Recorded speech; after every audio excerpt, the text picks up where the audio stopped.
Bueno, me presento y gracias por estar aquí, por el interés que habéis mostrado por esta charla. Yo me llamo Carlos Carbonell, soy psicoanalista y docente de la institución del Espacio Psicoanalítico de Barcelona y voy a ser el que os va a decir una serie de cosas, ¿no?, que traigo para, bueno, pues para poner en común sobre un tema que es evidente que interesa, ¿no?, que moviliza, como es el de la ansiedad. Antes de entrar en materia, simplemente para que sepáis un poco cómo nos vamos a organizar, bueno, yo voy a estar un ratito, unos 40-45 minutos, explicando algunas cosas que he preparado. Obviamente, si durante este periodo de tiempo queréis hacer alguna pregunta, no hay ningún problema, pero sí que reservaremos unos 15 o 20 minutos al final para que expongáis vuestros comentarios, vuestras dudas, vuestras impresiones sobre lo que vayamos diciendo o queréis hacer alguna aportación, ¿de acuerdo? Los que estáis aquí en el aula, simplemente tenéis que tener bueno, la precaución de levantar la mano porque os vamos a pasar un micro simplemente para que os oigan, para que os puedan oír las personas que están conectadas en sus casas online, ¿de acuerdo? Simplemente para eso. No es que vaya a haber ninguna ampliación de sonido ni nada, simplemente para eso. Y los que estáis online, pues si queréis preguntar, en el Zoom abajo, me parece que en las herramientas hay un botoncito que es una mano. En reacciones, gracias, en reacciones hay una mano, entonces clicáis ahí y desde secretaría ya os irán dando paso para que podáis también preguntar lo que queráis. Nos vamos a organizar así para que lo sepáis. Y bueno, vamos a empezar con la charla que, bueno, hemos titulado Los rostros de la ansiedad. Un poco vais a ver por qué, ¿no? Pues la ansiedad se puede manifestar de diferentes maneras. Yo quería empezar por una anécdota personal, ¿no? Por algo que pensé un día cuando todavía era verano y uno podía estar en la playa hasta las 9 de la noche y disfrutar del buen tiempo, ¿no? Un día, en el mes de agosto, estaba observando la gente que estaba, pues esa hora, 8:30, 9 en la playa y había tres chicas. Había tres chicas haciéndose fotos. Primero, lo que voy a decir también sería perfectamente posible o sería igual de verosímil si hubiera habido tres chicos, ¿no? Pero simplemente había tres chicas. Dos chicas, bueno, muy delgadas, digásemos, sí, muy delgadas, con unos vestidos muy, muy, muy esmerados, ¿no?, vestidos de noche, y otra chica también muy elegante, muy bien vestida, un poquito más gruesa, ¿no? Se estaban haciendo fotos, solo se estaban haciendo fotos las dos chicas que estaban más delgadas, ¿no? La otra chica estaba mirando. Y aparentemente ahí, bueno, pues se lo estaban pasando muy bien, estaban como intercambiando fotos, posando, ¿no? Algo, bueno, lúdico y perfectamente, bueno, entrañable, te diría, ¿no? Pero yo pensé en ese momento, ves a saber, incluso sospeché, si detrás de esta escena puede haber, ¿no?, elementos de ansiedad que a simple vista no se ven. ¿Por qué digo esto? Es una atribución mía, obviamente no lo sé, a lo mejor tropecé con las tres chicas más felices de España, no lo sé, ¿no? Pero sí que es verdad, y voy a ir desarrollando por qué, que a veces detrás de escenas aparentemente amables o afables, sobre todo hoy en día, y ya ir entrando por qué hoy en día, por qué digo eso, se esconde un cierto grado de ansiedad. ¿Mm? Lo dejo ahí, lo retomaré al final de la charla. Otra cosa que también quiero retomar y que también nos adelanto es que la ansiedad es un afecto que afecta, nunca mejor dicho, al ser humano desde los inicios de los tiempos, desde que el ser humano es ser humano. Es decir, no creo que haya habido ninguna generación humana que no haya sentido ansiedad en un momento dado por una circunstancia o por otra. Sin embargo, y a las pruebas me remito, ¿no? Porque hoy sois muchas personas aquí y en general también es un motivo de consulta muy difundido que viene mucha gente adoleciendo de estados ansiosos. Entonces, da la sensación de que hoy es un sufrimiento que está muy extendido, que está casi diría de los más extendidos o el más extendido con el que de las sintomatologías con las que se presentan las personas a consulta. Y ya digo, ¿por qué? Porque yo creo que sí, que hoy está más extendido que en otras épocas, que en otros periodos históricos. Después intentaré dibujar una explicación al por qué. No hay un Día Mundial de la Ansiedad, ¿no? Sí que hay un Día Mundial de la Depresión, que creo que es en enero, ¿no? Pero sí que es verdad que cada vez está cogiendo más fuerza la preocupación por este padecimiento. Bueno, simplemente dejo estos dos entrantes aquí que querré retomar al final de la charla. Lo primero que quería hacer es exponer de una manera que no va a ser exhaustiva, pero que sí que va a abarcar bastantes de las manifestaciones, o para seguir el título de la charla, de los rostros en los que se puede manifestar la ansiedad, y que voy a explicar brevemente para después seguir desarrollando el tema. Bueno, vamos a ver, ¿en qué situaciones podemos sentir ansiedad? Bueno, ya digo, no es exhaustivo, pero abarca bastantes de las situaciones. Uno, pues puede haber una ansiedad, podríamos decir, objetiva.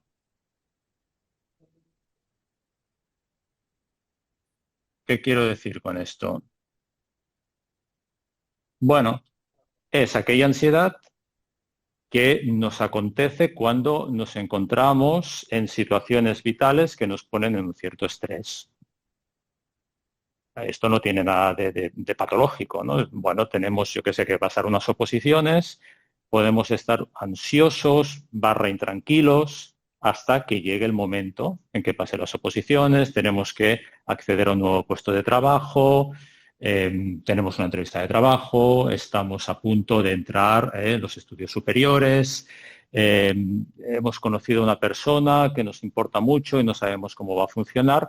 Son momentos en los que se pueden provocar ciertos fenómenos de ansiedad, pero esto, no, ya digo, no tiene nada de sintomático, no tiene nada de patológico, aunque es verdad que también si se pueden sostener en el tiempo, yo que sé, en el caso de unas oposiciones, por decir algo, hay personas que pueden buscar acompañamiento terapéutico pues para ir lidiando mejor esa intranquilidad que sienten. Pero hasta ahí no habría nada que debiera preocuparnos porque, digamos, es muy razonable, ¿no? Sabemos por qué estamos ansiosos y ya está.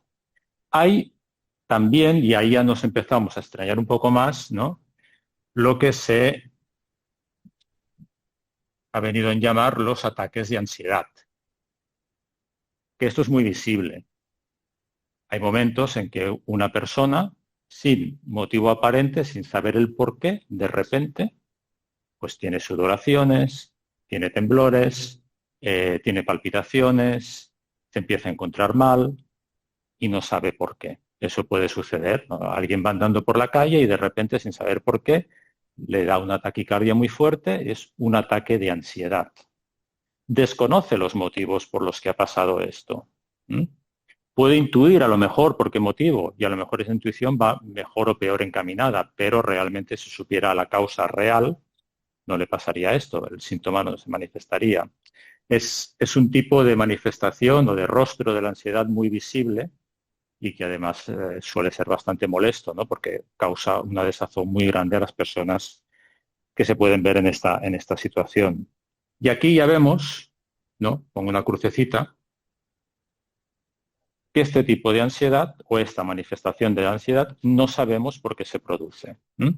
Lo de arriba sí, el primer caso sí, este no. Luego habría una ansiedad que podríamos llamar, ya digo, tentativamente como una ansiedad persistente, subyacente,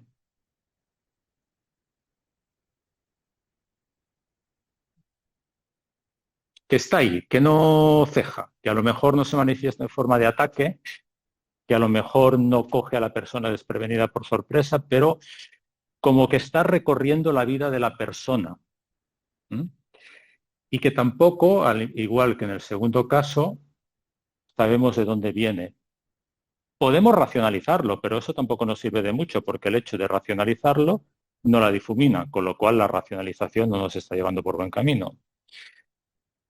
Freud, en uno de sus textos, habla no de ansiedad, pero sí habla de un fenómeno que es la angustia flotante. Lo voy a poner aquí entre paréntesis porque luego voy a hacer una mini comparación entre angustia y ansiedad, simplemente para que nos deje seguir progresando. Habla de una angustia flotante.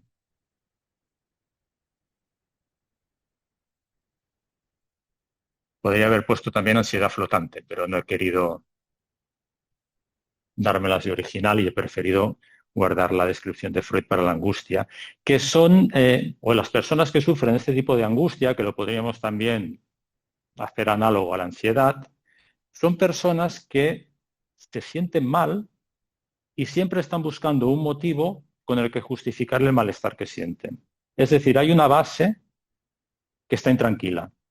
Y entonces, a medida que le van pasando cosas en el mundo, van intentando justificar con esas cosas en el mundo porque se sienten intranquilas. Yo qué sé, me siento intranquilo, pero porque dentro de 2 semanas tengo una entrevista de trabajo que me importa mucho. Entonces justifico el malestar que siento, angustia barra ansiedad que puedo sentir por esa entrevista de trabajo, pero esa entrevista de trabajo pasa, a lo mejor me dan el trabajo, llevo 6 meses trabajando, pero me sigo encontrando mal. Entonces es porque en realidad he tenido una discusión con mi pareja y esta discusión con mi pareja me ha dejado intranquilo, pero después resulta que me reconcilio con mi pareja, es decir, flotante, va flotando de un acontecimiento a otro de la vida de la persona y siempre encuentra una justificación que tampoco explica porque no hace que la ansiedad desaparezca. ¿Mm?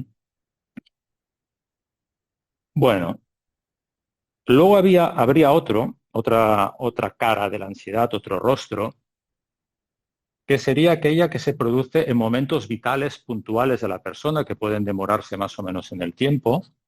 Vamos a poner momentos vitales,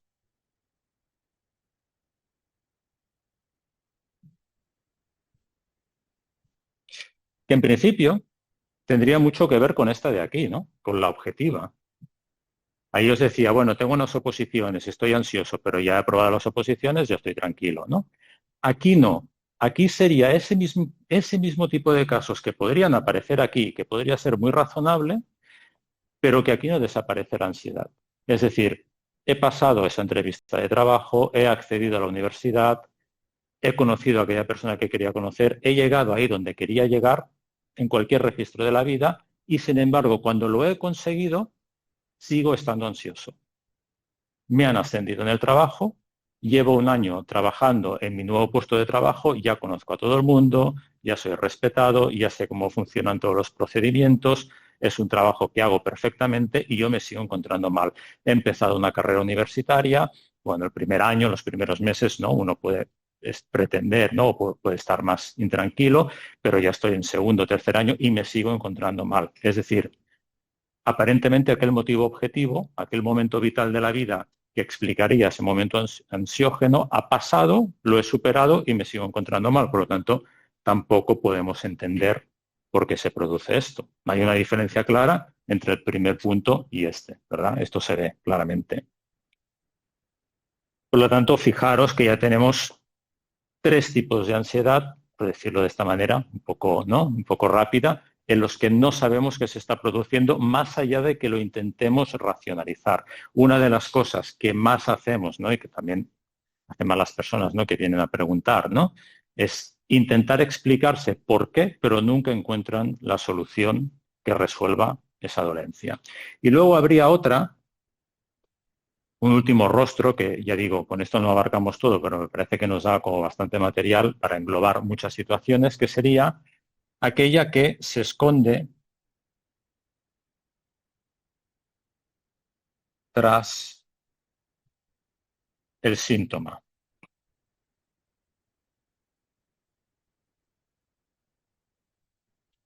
Tras un síntoma neurótico, ya sea un síntoma neurótico obsesivo, un síntoma neurótico fóbico, ¿no? Sobre todo obsesivo y fóbico, pueden aparecer en otro tipo de sintomatología. Y aquí también su origen es desconocido, ya iremos viendo, porque bueno, lo voy a dejar para el final, ¿no? Porque voy a primero hablar de este grupo de aquí como un bloque y después voy a dejar este último para el final, pero es importante que lo tengamos en mente porque muchas veces la ansiedad no se manifiesta directamente como primer síntoma, nunca mejor dicho, pero sí que se esconde detrás de padecimientos obsesivos, fóbicos, etcétera. ¿Mm? Bueno,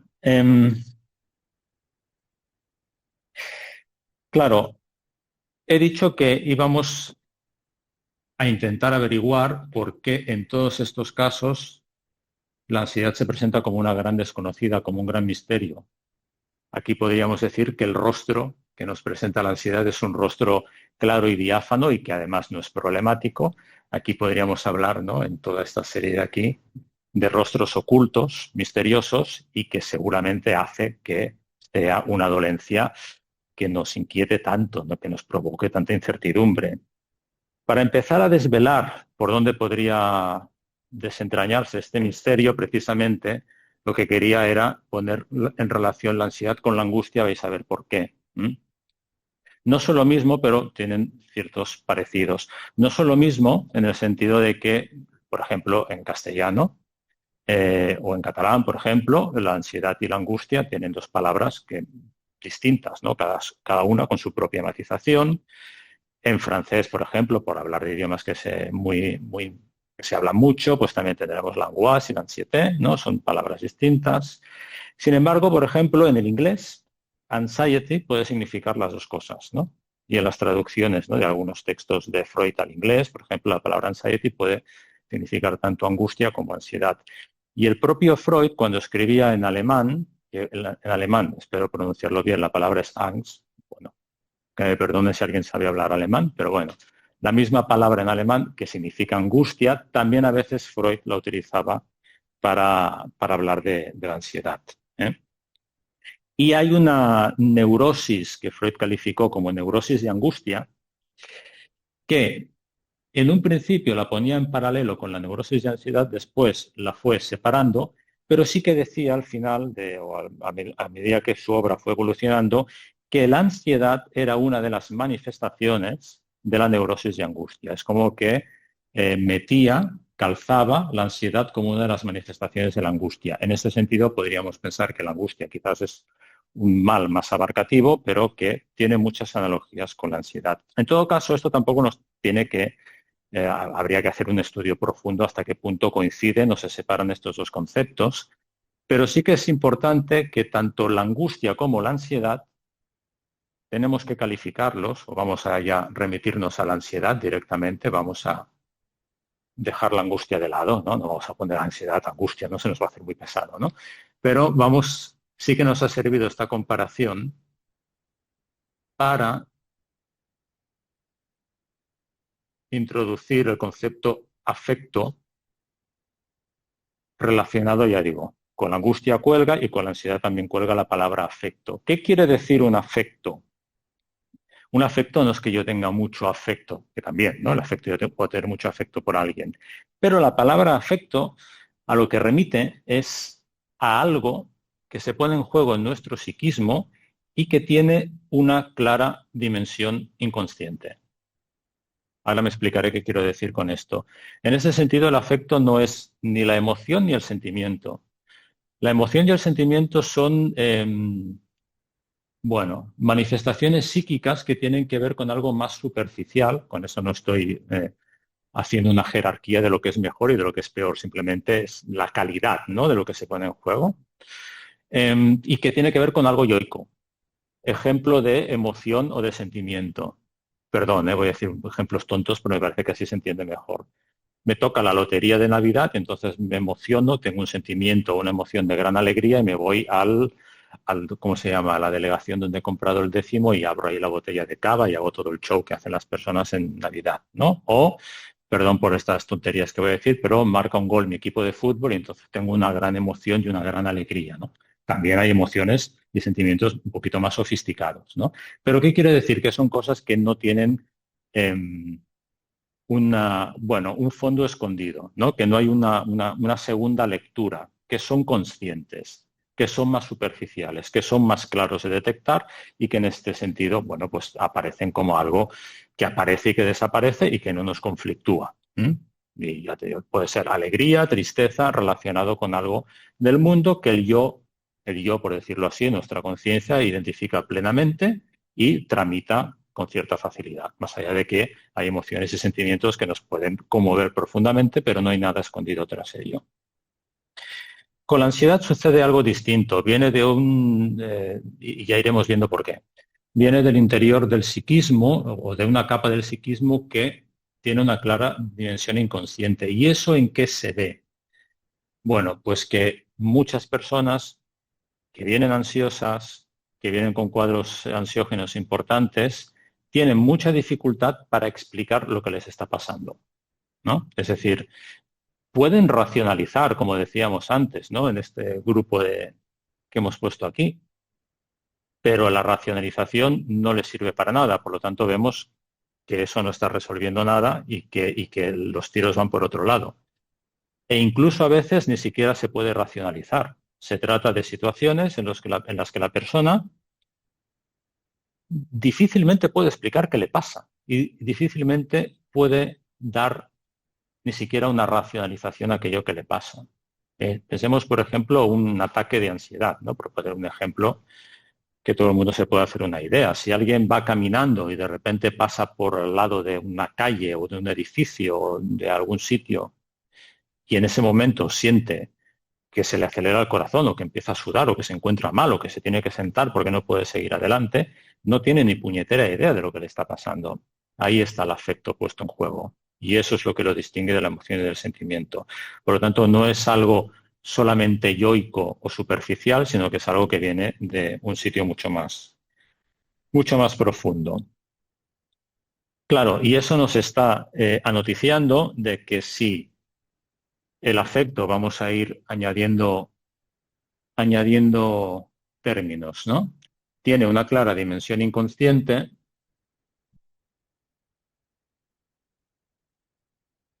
y nos hace sufrir, nos hace padecer, es porque quizá detrás de ese afecto que no sabemos de dónde viene, que no sabemos las razones que hay detrás de él, puede haber algún tipo, y simplemente adelanto el término aquí, ahora vamos a ir con él, de conflicto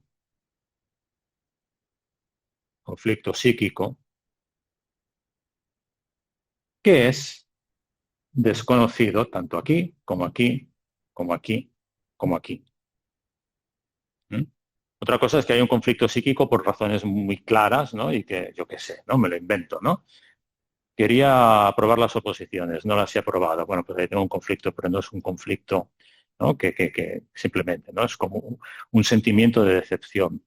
Si pasan otras cosas, que estaríamos aquí, ¿no? Donde aquello que nos ha sucedido no resuelve ese momento de intranquilidad, es porque hay algún tipo de conflicto psíquico inconsciente que se está poniendo en juego. Y para eso vamos a investigar o vamos a ver de dónde puede venir ese conflicto psíquico.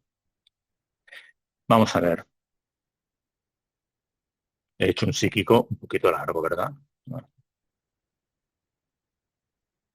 Bueno, para eso vamos a hacer un recorrido breve pero necesario por lo que se ha dado en llamar la segunda tópica del psicoanálisis que expuso Freud sobre los años 1900, a partir de 1923, si no estoy equivocado.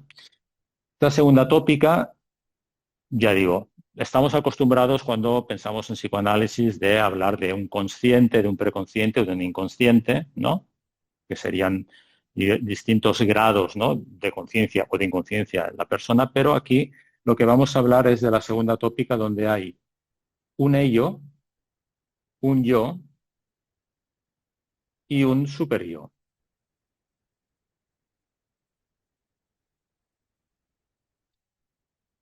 Estos serían los tres elementos que de algún modo explicarían las distintas regiones, los distintos sistemas que hay en nuestro psiquismo, cómo funcionan y cómo se conjugan, y cómo a veces nos hacen algunas malas pasadas. Los voy a explicar. Obviamente, como comprenderéis, son conceptos muy importantes, ¿no? Que han ocupado cientos y cientos de páginas en la literatura psicoanalítica y en la obra de Freud y en los continuadores de su obra, pero vamos a hacer un poco de ansiedad, ¿eh? Ahí estamos. Bueno, tranquila, tranquila. Estoy hablando al PC, a ver si al ordenador. Bueno, ¿por dónde iba? Ah, sí, la segunda tópica.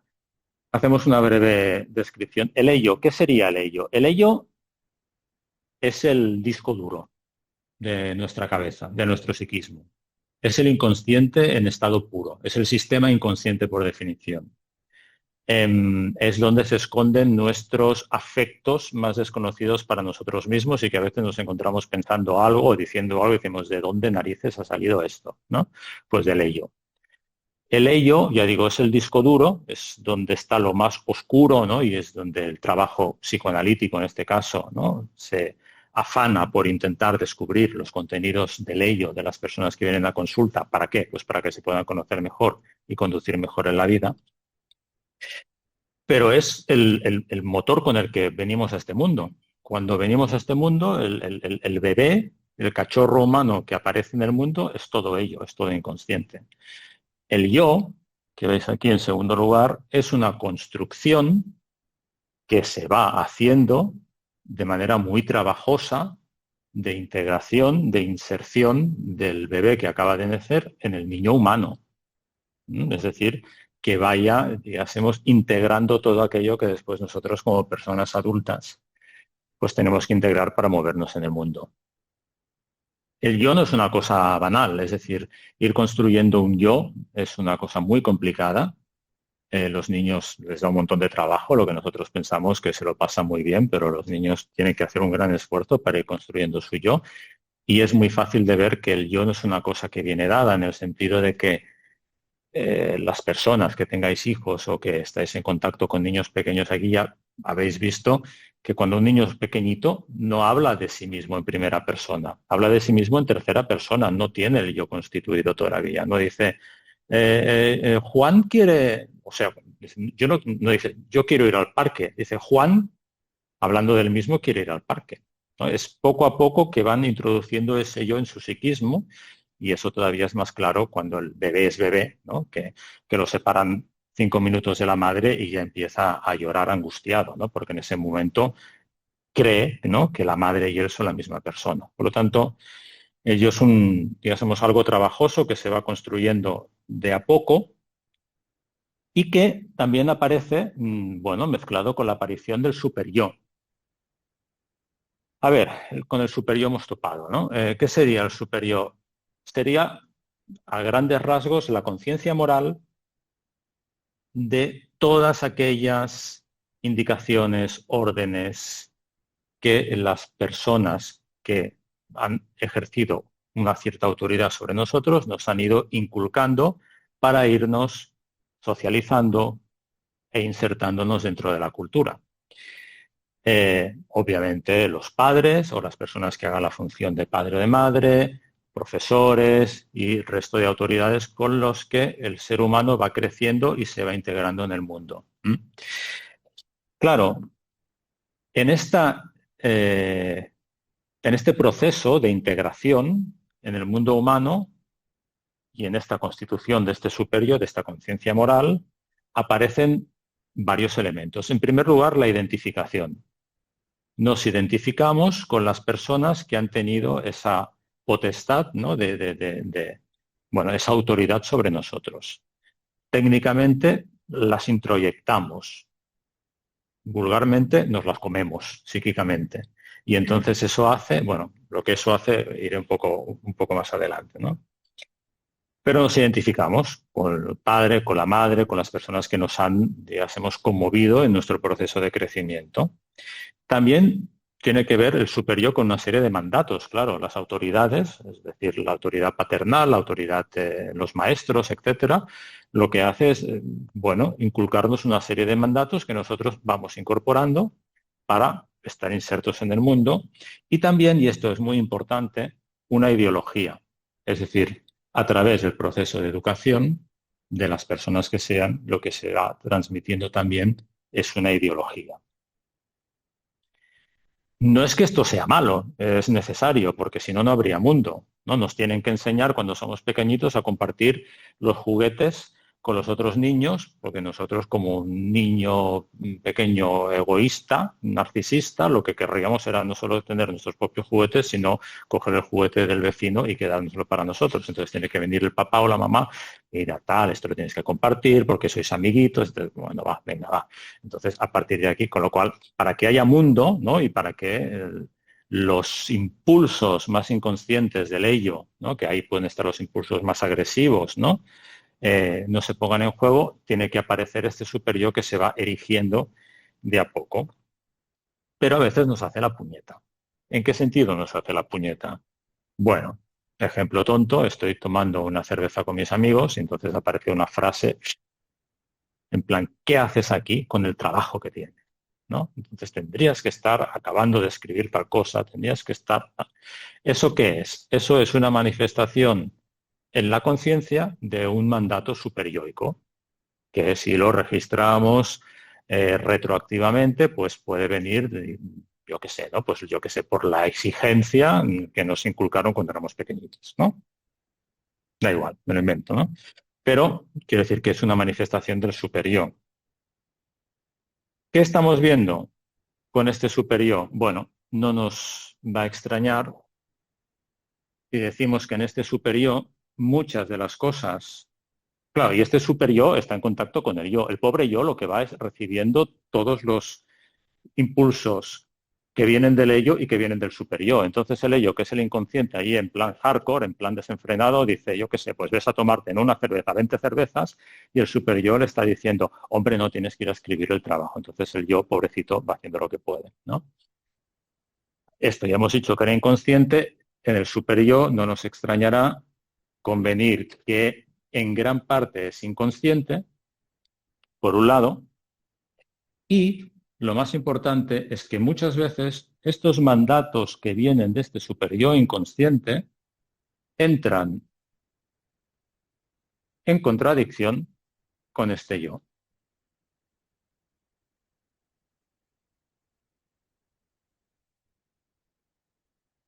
Porque a veces, por ejemplo, uno no dice, yo no me voy a parecer para nada a mi padre o a mi madre porque mi padre o mi madre son tal, son cual, ¿no? También esto puede aparecer no solo en la adolescencia, sino en otras épocas de la vida. Y en un momento de la vida uno se encuentra repitiendo la misma frase que el padre o la madre, pensando lo mismo que el padre o la madre y dice, anda, ¿de dónde ha venido eso? ¿No? Por lo tanto, ahí vemos el mecanismo de la identificación inconsciente, cómo se pone en juego en el superior. Pero muchas veces también nosotros pensamos una cosa, nuestro yo piensa, quiere una cosa, pero el super yo, que es ahí donde nos hemos comido todas las figuras de autoridad, nos está transmitiendo otra. Ahí es donde está en juego la contradicción entre los mandatos del super yo y aquello que el yo quiere. Y de la palabra contradicción a la palabra conflicto no hay mucha distancia. Vemos ahí donde empieza a dibujarse ese conflicto. Es decir, la ideología del yo que hemos ido construyendo va a ir chocando en distintos momentos de nuestra vida con la ideología que nos ha venido impuesta de los mandatos del superior, donde tenemos a todas las personas que nos han ido educando. Y ahí tenemos la contradicción, el conflicto inconsciente. Ya empezamos a tener alguna idea de por qué estos rostros de la ansiedad nos resultan desconocidos para nosotros, no los entendemos de dónde nos vienen. Ejemplos, y estos ejemplos, ya digo, son ejemplos prototípicos y que los podemos ir encajando en tanto aquí, como aquí, como aquí. Aquí va a ser un poco distinto, por eso lo dejo para el final, ¿no? Mi padre, mi madre, mi abuelo, mi abuela, mi tatarabuelo son todos médicos y yo quiero ser cantante. Bueno, esto puede ser un conflicto y aparentemente puede ser un conflicto superficial en el sentido de, bueno, ellos quieren una cosa o desearían una cosa para mí porque si hay 3 generaciones que se han dedicado a algo, esperarían que yo me dedique a otra cosa y yo quiero otra cosa. Hasta ahí podría ser algo aparentemente superficial, pero detrás de eso quizá, bueno, aparece un conflicto psíquico que desencadena ansiedad porque hay una presión muy fuerte por parte del entorno familiar para que esa persona renuncie a lo que el yo quiere, y hay un mandato superyoico que el yo tiene que enfrentar, y detrás de eso, me invento, ¿no? Son situaciones que se pueden dar, ¿no? Se puede producir a lo mejor el temor, la ansiedad de la persona por ser rechazado en su entorno familiar, ¿no? Por no ser aceptado, por ser rebatido. Es un posible generador de ansiedad. Otro tipo de generador de ansiedad, estoy entrando en la universidad o en los estudios superiores y vengo de una familia muy humilde donde nadie ha accedido a ese puesto de trabajo y donde incluso eso se puede ver como algo demasiado elitista porque la ideología de mis padres y la ideología familiar es que esto de estudiar no sirve para nada, lo que hay que hacer es empezar a trabajar lo antes posible, ¿no? Entonces, yo me veo enfrentado a una situación novedosa y además como acceder por primera vez en toda la historia familiar a unos estudios superiores y además me tengo que enfrentar a lo que me pueden decir, al posible rechazo, a la posible aceptación y también de la familia, y también, y digo, esto curso a nivel inconsciente, y también incluso a cosas que nos pueden suceder en el sentido de que hay personas que no se permiten, no estoy hablando desde la conciencia, sino desde el inconsciente, no se permiten ser mejores que las generaciones que lo han precedido porque sienten que no pueden acceder, ¿no? Que sería casi como una falta de respeto. Son cosas que se pueden poner en juego, ¿no? O me han promocionado en el trabajo y a pesar de que estoy cumpliendo perfectamente, de que soy reconocido y de que soy aceptado, sigo encontrándome mal, ¿no? A saber, las situaciones que se ponen en juego en el inconsciente de esa persona, porque puede haber tenido una educación donde le pueden decir, tú no vales para esto, tú lo que tendrías es que dedicarte a esta otra cosa, entonces más allá de que el desempeño sea perfecto, y eso lo podemos estar replicando a cualquier tipo de situación. Por ejemplo, algo también muy habitual en las mujeres, ¿no? El conflicto que puede haber entre la maternidad o su profesión o su desempeño laboral. Es un conflicto que a veces puede estar teñido, bañado por todos los mandatos superyoicos por un lado y por el deseo de la mujer en cuestión por el otro, ¿no? Puede haber personas que eso no las conflictúe, pero otras que sí. Y ahí también se pone en juego pues los mandatos, ¿no? Como que hay que ser madre, hay que traer una persona a este mundo, ¿no? El modelo adecuado es este, y si uno no está de acuerdo con esto, o si una en este caso no está de acuerdo con esto, a veces se tiene que enfrentar, ni que sea en su propio psiquismo, a situaciones que le generan una gran ansiedad. Elecciones de pareja, a veces hacemos elecciones de pareja que no van bien. Entonces, no se sabe hasta qué punto hay elecciones de pareja que son porque nuestro yo nos ha indicado que esa es la pareja que queremos tener o porque queremos agradar, ¿no? A nuestro papá o a nuestra mamá porque creían que tenemos que estar con una persona de estas características determinadas. Entonces estamos con la persona que nos han dicho que teníamos que estar y yo de repente estoy ansioso. Entonces, digo, estoy dando ejemplos distintos, pero para que veamos que todos estos ejemplos podrían encajar perfectamente en cualquiera de estos escenarios. Se puede manifestar como síntomas, se puede manifestar como una ansiedad persistente o se puede manifestar en momentos vitales que aparentemente hemos superado, pero que aún así no nos dejan seguir adelante, ¿no?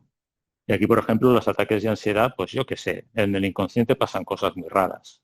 Es decir, uno va por la calle y de repente, es muy tonto parece muy tonto lo que voy a decir, pero pasa, ¿no? Se encuentra con yo qué sé, supongamos una persona que va al trabajo y está en una situación de conflicto, de ansiedad, porque, bueno, cualquiera de las cosas que hemos debatido hasta ahora, ¿no?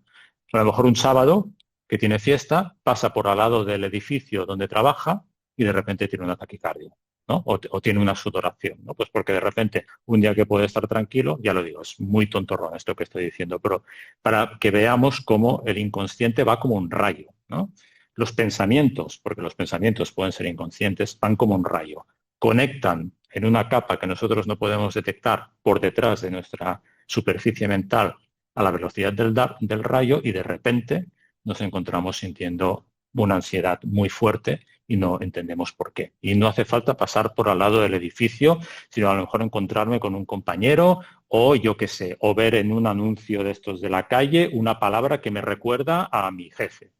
¿Me explico? Pueden ser cosas muy tontas, pero que desencadenan este tipo de situaciones. Ya digo, ¿no? Todos estos conflictos psíquicos pueden estar relacionados con cualquiera de los rostros que os he comentado antes. Entonces, una de las preguntas, ¿no?, que yo lanzaba al principio y que yo respondía que creo que sí, si hoy estamos en un momento histórico en el que hay más manifestaciones de ansiedad que en otras épocas, claro, uno no ha estado en otras épocas, ¿no? Porque claro, la Edad Media, yo qué sé, pues estabas pendiente de que viniera alguien y con la espada y te arrancara la cabeza, pues, muy tranquilo uno no estaría, ¿no? Pero lo que sí parece es que hoy en día la ansiedad está muy generalizada. Entonces, antes he dicho, ¿por qué? Bueno, ¿por qué? Eh, estamos en un momento, claro, el superyo no es solo el superyo individual, es decir, no se remite solo al círculo familiar o al círculo de maestros o al círculo de jefes o de personas que han sido importantes en nuestro círculo más íntimo, más privado. El superyo también tiene manifestaciones en lo social y también tiene manifestaciones en lo cultural. Se puede hablar de un superyo social y de un superyo cultural, de una ideología que impregna el ambiente de una época. Claro, de 50 años, por ejemplo, ¿cuál era la ideología ambiente? Bueno, separación de funciones, matrimonio, la mujer en casa criando los hijos y el hombre en el trabajo y proveyendo, ¿no? Em, Obviamente esto es evidentemente criticable, pero era el superior de aquella época. Los conflictos psíquicos que se pudieran desencadenar en aquella época podrían estar muy relacionados con esto. Lo que pasa es que hoy, al menos la lectura que hago yo, y luego ya me diréis si queréis, si estáis de acuerdo o no, es que los mandatos sociales y culturales, no digo que sean mejores o peores, ¿no? Este que os he dicho anterior no era nada recomendable, ¿no? Pero se ha multiplicado al mismo ritmo o se han acelerado, al mismo ritmo que se ha acelerado la sociedad, al mismo ritmo que se ha complejizado la sociedad. Entonces nos encontramos con que tenemos un montón de mandatos superyoicos de la sociedad o de la cultura que tenemos que cumplir. No, bueno, pero ya, bueno, sí, vale, pero es que nos vienen bombardeando con esto todo el rato desde todos los frentes. Yo, mientras estaba preparando la charla, escribí, nada, sin pensar, unos cuantos que me venían y que seguramente no va a haber nadie de vosotros que estéis en desacuerdo con lo que voy a decir. Y fijaros lo que me salió. Tuve 30 segundos, ¿eh? Estar en plena forma, faltaría más, ¿no? Ni un gramo de grasa de más. Ser exitoso, lo que significa ser exitoso, ya veremos. Ser emprendedor, ¿qué significa ser emprendedor? Bueno, es igual, tú tienes que ser emprendedor. Ser feliz, ala, venga, chupao, ¿no? O sea, ser feliz. Estamos desde el inicio de los tiempos preguntándonos qué narices es la felicidad y ahora tienes que ser feliz. Ah, y si no lo eres un mierdas porque está chupado. Sino que falta leer un par de libros y a también arreglar eso, ¿no? O sea, ser feliz. Acumular experiencias. Tengo que viajar, tengo que ir a restaurantes, obviamente con la estrella Michelin, no sé a qué. ¿Eh? Después tengo que colgarlo en las redes, evidentemente. Ser multitasking en el trabajo. Tengo que estar respondiendo mails, WhatsApps, Twitters y lo que sea al mismo tiempo y estando en reuniones y hacer lo que haga falta. Y no solo ser multitasking, sino que además, como si esto no desconcentrara y no desorientara y no causara ansiedad, sino que además tengo que serlo y tengo que estar súper contento porque soy polivalente y porque soy emprendedor. Y estar disponible. Esto de que llego a mi casa y ya me desconecto, no, porque si ahora en el WhatsApp tienes un grupo del trabajo a las 10 de la noche, algún insensato o insensata te manda un mensaje y ya te vas a dormir pensando en que mañana ya tengo que hacer esto, ¿no? Pero no pasa nada, tengo que estar disponible. Bueno, si eres mujer o si sois mujeres, tenéis que ser superwoman. O sea, esto de una mujer normal, con sus virtudes y sus defectos, ni hablar. Tenéis que ser superwoman. Eso quiere decir que tenéis que ser superwoman en el trabajo, en la casa, en el sexo, con los hijos y hacerlo todo perfectamente bien. Y los hombres, podría decir lo mismo. En este caso se me ocurrió, tenemos que tener un six-pack, o sea, si no tienes abdominales eres una mierda. Y además tienes que acumular cierto patrimonio, las mujeres también, podríamos decir, ser el compañero perfecto, es decir, también el amante perfecto, ser emprendedor y ser exitoso. Lo he caricaturizado un poco, pero no me digáis que esto no circula a nivel social y a nivel cultural hoy en día. Y la asquerosa palabra de loser y de winner está circulando. No, no, bueno, esto viene de los Estados Unidos. Bueno, vale, ¿qué? Si es que estamos impregnados de la ideología que viene de allí y que nosotros mismos hemos ido incorporando, ¿no? Claro, la sociedad de hoy en día, otras también nos han enfermado de otras maneras, pero hoy nos enferma con todas estas expectativas locas y que imparables, y que cada vez hay más, y que cada vez vamos más acelerados, cada vez hay más complejización a nivel tecnológico, pues claro, el superior va acumulando, va cogiendo fuerza, va poniendo, este sí que tiene el six-pack, ¿no? Este sí que se pone cachas, ¿no? Y después nos hace la vida un poco imposible y nos crea estos conflictos psíquicos. Por eso creo que hoy en día las manifestaciones de la ansiedad son más notorias, están más generalizadas y pueden difuminarse más en estas situaciones en las que la persona no sabe muy bien qué le pasa. Porque si hace 50 años, me lo invento, no, hace 50 años tampoco estaba yo para saber esto, ¿no? Pero si había menos mandatos sociales, pero es posible, uno sabía más a lo que se estaba enfrentando, ¿no? Ahí podía intuir más el conflicto psíquico. Y el conflicto psíquico inconsciente te puede venir desde un montón de sitios, ¿no? Por eso, aquella tarde en la playa yo me preguntaba si esas chicas realmente estaban disfrutando, que a lo mejor sí, o detrás de aquella aparente, idílica escena, imagen de felicidad. Ya hemos visto que uno de los mandatos culturales es que hay que ser feliz y mostrarlo. Se escondía una cierta ansiedad. Obviamente, como comprenderéis, no fui a preguntarles nada, ¿no? Pero ¿cuántas veces uno no ha hablado con amigos o con personas que conoce? Y, ay, mira, he visto que publicabas que estabas en las islas no sé qué, ¿no? Sí, que de una foto que estabas en un barco, la mar de bien. Sí, pero si te contara, porque el viaje, de verdad, dices, a ver, ¿no? ¿Cómo va esto? Yo me preguntaba, ¿no?